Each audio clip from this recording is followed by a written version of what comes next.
Well, it's another absolutely glorious day here today. And what I want to do here on the plot today is I've got 2 more of these obelisks. Now I bought 4 altogether. I've got one that I've already, it's just out of shot, you can't see, but I will show you, in the flower garden. And I have actually put some sweet peas out, so they should start climbing that. And I've got 2 more. Now I have got a 4th, but there was a piece missing. So I'm going to have a little think about. I think I've got these long metal canes, you know what I mean.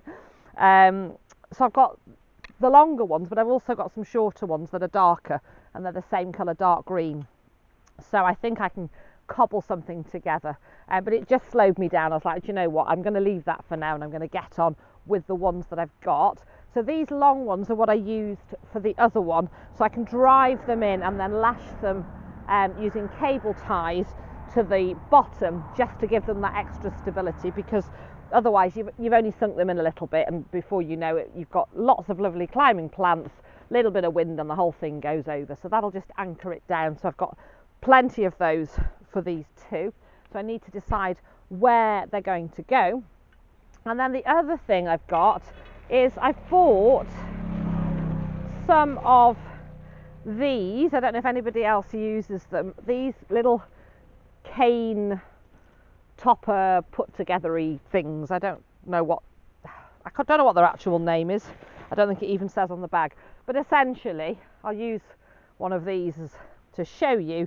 You can put them on the top of a cane, but you can also then put another cane in, and then I can use those for putting netting over my beds, because I very rarely direct sow anything here, and the things that I do, or even when I just plant out my smaller seedlings and plants, we're really susceptible. I know I repeat it over and over, but just in case you're new here, pigeons particularly, but also partridge and pheasant, and they just come along and peck everything away.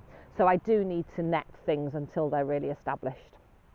So I want to sow some beetroot, which is why I need to net it, and I want to situate these, not quite sure where they're going yet, and get some sweet peas and nasturtium. They're going to climb up them and look beautiful.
So I've given the areas of water that I want to put these beetroot in, and I've got my good old, absolutely fallen in love with Chioggia, and I've also got some multicolour mixed, which does include some Chioggia. It's got some red beetroot, some white, and that lovely yellowy golden with the red outer. So I'm going to get 2 lots of beetroot started. So I say I've watered it, I'm going to get it sown, and then obviously water it again.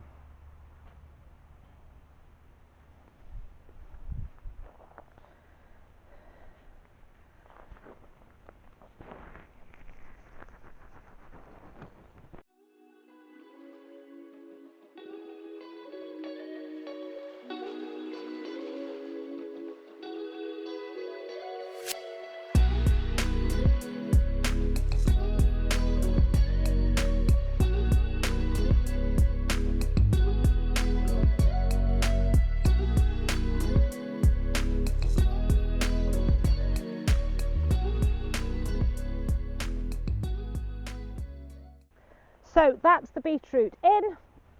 I'm going to give it another watering, and then I'm going to get some netting over this bed.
So I've come into the shed to cool down a bit because it's really warm out there. So I'm going to pop the seeds in the tin to keep them safe. And while I'm in here cooling off, I thought I'd just tell you a little bit about Malvern. So I went to the Malvern Spring Festival last weekend on the Sunday, and we had an absolutely lovely day.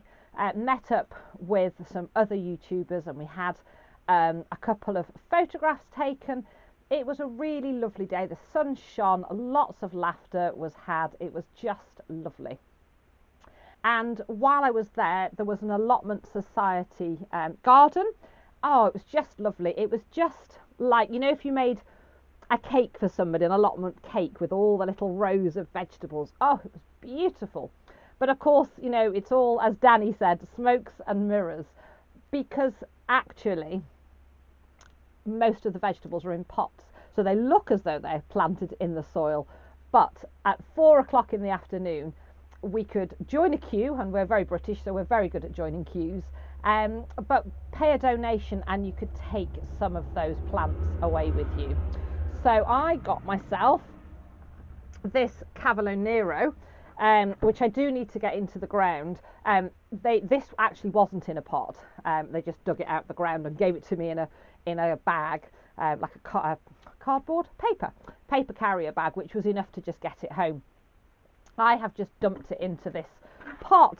It's got nowhere near enough soil, so it's been here now. When did we go? Sunday, Monday. I don't even know what day it is anymore. Anyway, maybe 4 or 5 days ago.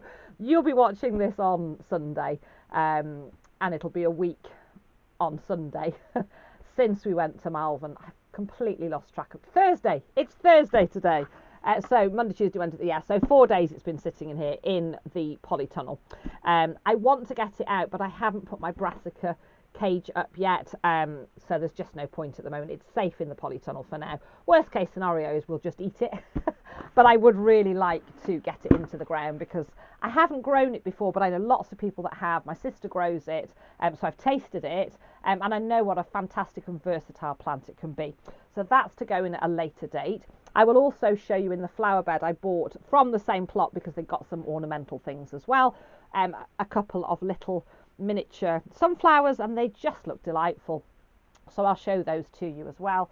And I also got, because I stopped off, it's only 45 minutes from mine to Jane's, the lovely Jane from Jane's Growing Garden, so we shared the journey. I went to hers and then we went on from hers, and one of her lovely plot neighbours gave me some tomatoes. I think these are Roma, which is really, really kind of him. So yeah, we had a fantastic day. So I'm a little bit cooler, so let's go out and look at those sunflowers, because they're just delightful. So I've got this one. I just want to give you a little close-up to show you just how pretty it is. And the other one is this one. So the one I was showing you is just behind me there, and then I've got this one as well, and they're just delightful. So those obelisks are now in. You may have noticed the one I put at the edge of the strawberry bed, that bed really needs some weeding, so I need to push on and get that done. And I've deliberately put the obelisk right in the far corner so I can still get netting over those strawberries as soon as they start to fruit, again to keep the birds off them.